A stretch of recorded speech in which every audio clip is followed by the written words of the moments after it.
So, Jamie, there are a lot of racing games in the scene at the moment. There if are. anything, we are in something of a surplus. We're in a boom of racing games. And the problem is there are some good ones. Yes. It's not like it's a case that there's a bunch of okay racing games.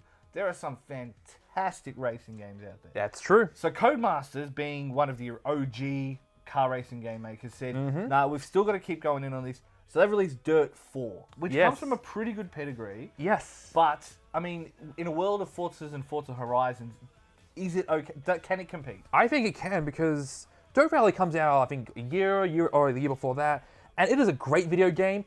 It is also hard as shit, though. It is challenging and brutal in the way Dirt's ever been.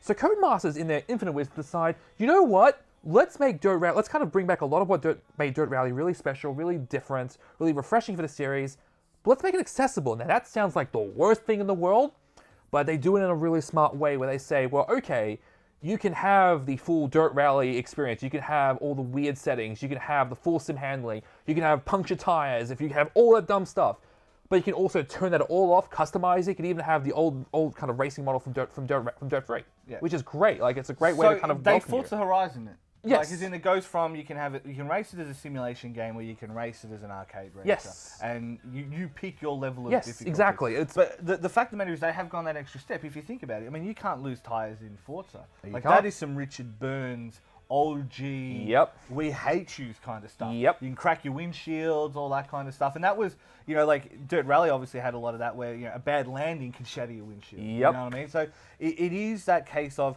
it has the chops to be a decent simulation game.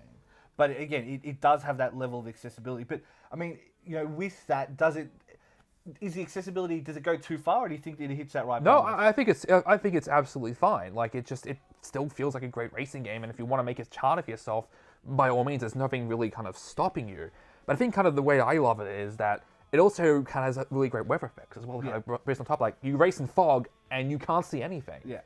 And it's terrifying. But, and I love it. Because it focuses on rally as well, I think it gains a lot from that. I mean, it loses the range of cars, and it loses blah, blah. It loses a fair bit of stuff. Right. But focusing on rally means that it has that, because it is so focused, you can pick your rally cars. You've got the auto-generated courses now, which is a really good feature. Keeps it fresh, keeps it lively.